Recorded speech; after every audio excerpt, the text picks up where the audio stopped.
میکنن میگه ابن شیرین بور در رازی عقیده ابن عمرو مرودی بدست ده تعالیم طبیعی هستیو با افتخار طرفش میگه که عندنا من شعر نبی صلی الله علیه و سلم اصبناه من قبل انس او من قبل اهل انس.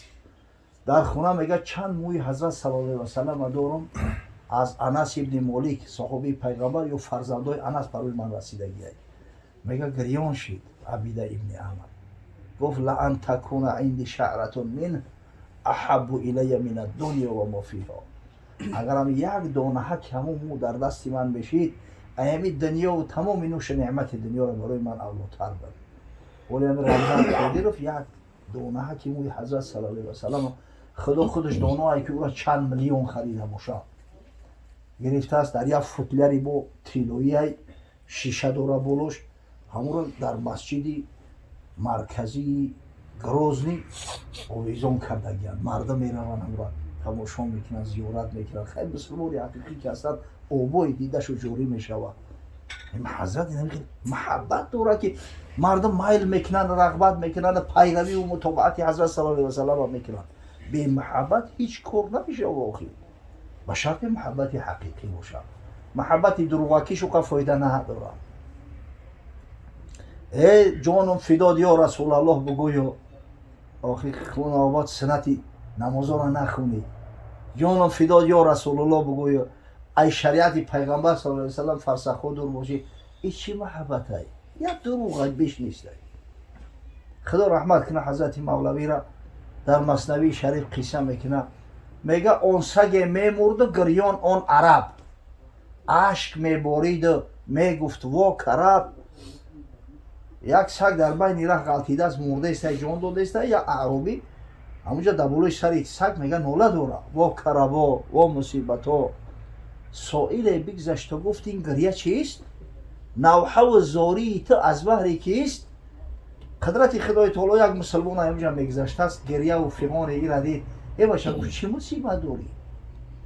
گفت در ملکم سگ بد نیک خو نک همه میرد میان راه او.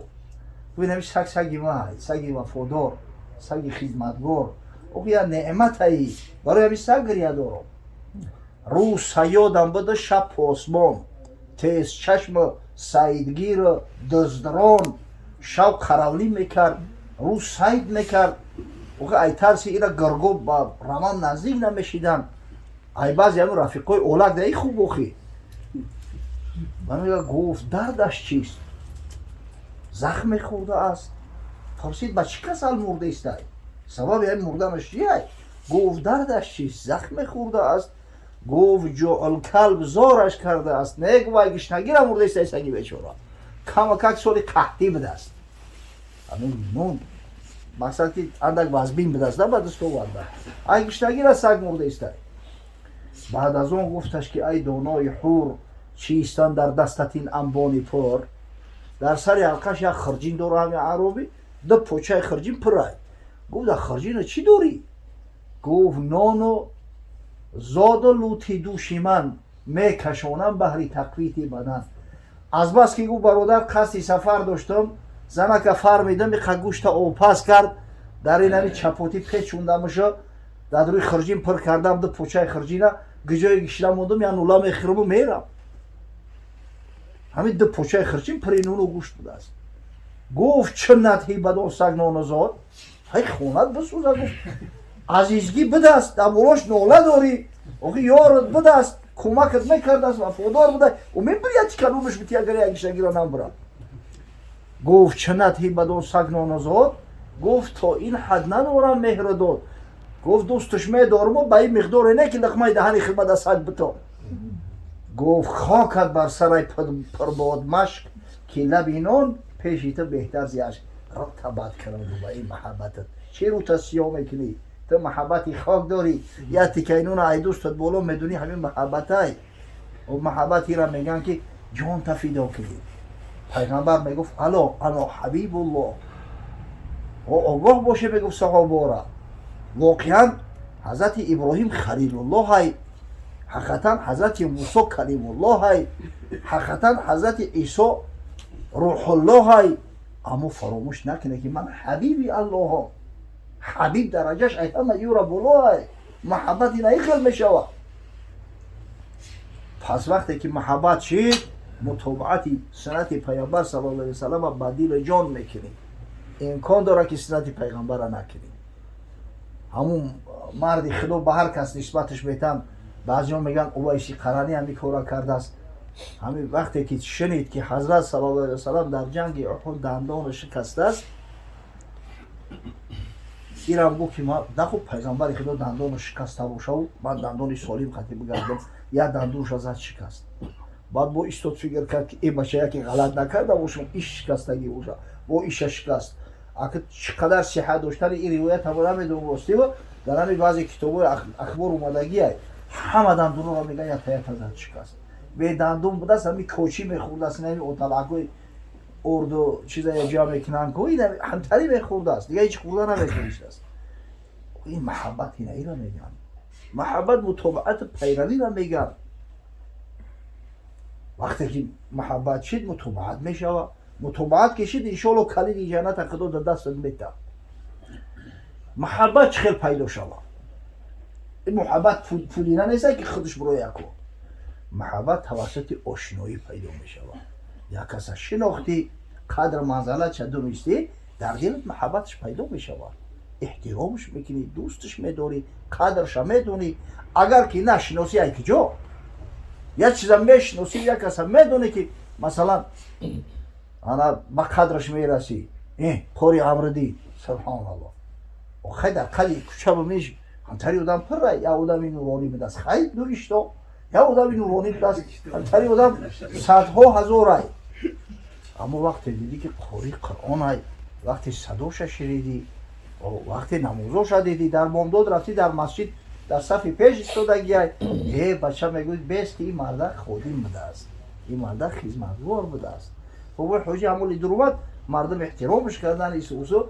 بعد کاری گفت که این کس رئیس محله خدمت که بکنه مردم هم به قدر خدمتش میرسن احترامش میکنن. قاعده همیه در زندگی واقعا کسی را نشناسی و ندونی یک جا احترامش میکنه. حضرت سلمان فارسی صحابی بزرگ پیغمبر به حد درجهش بلند بود. حتی پیغمبر خدا میگفت سلمان منا، سلمان از ما هست، اهل و بیتی. همین سلمان اهل خاندان می، اهل خاندان خودش میگفت. این حضرت وقتی پیغمبر قبولش میکرده است دیگه هیچ کراره نتیم در وقت کنید. ببینید حضرت عمر والی مدائن تعیین کرد. مدائن پایتخت پیشینه دولت فارس. در همونجا حضرت که این والی های سردار های گوبرناتور های دیگه همین لباسکای نو داشتی همین این کلاهک بپوشیده است. 5000 دیرم معاشش تعیین کرده حضرت عمر هر ماه. این 5000 دیرم بشه محشر پول میشوه. این 5000 دیرمش ممکن که تای 7-8 دلار شوه با پول امروزه. دیره ببینید 5000 دیرم یک تینشه در خودش صرف نمیکرده است، همه همین خیر میکرده است. باید دیرم مای بزرگ شاخ شپه میخریده است، همین خرما سبد میبفته است. حضرت سبد اخشو میبفته میورده سبد میبفته، سبد هم میبرده با 3 دیرم در بزرگ میفروخته. در همین 3 دیرم یا دیرمش در بو همون شاخ میگرفته است، شاخ نوده برای روز دیگر سبد بفتنش. یک دیرم دیگهش در برای خچه خود میگرفته است خروکه و یک دیرم دیگه امرو بو خیر میکرده. اینطوری مارلکو بوده. همین میگه لیباسوش نوداش در بزرگ یک توجیری بگونه همونجا بوده است. در یک کروسرو جو گرفته بعضی همین مول محصولات گرفته است. اکنون حمال کفتش است گروس چی یکی چشمش در همون میگه او میگه با این سر لیباسوش این توش نگروس چی کرد.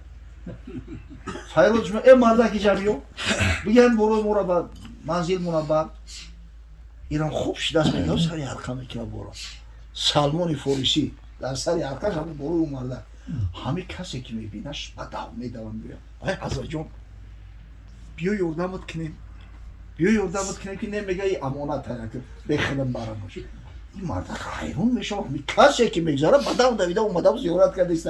با یک کس میپرسه که همین کیه؟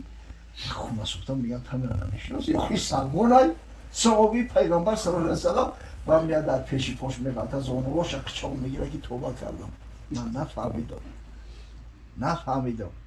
التماس ببخش من بارو ما بتکی گفت نه با ترا وعده کردم تو در خونه تبه من بشکل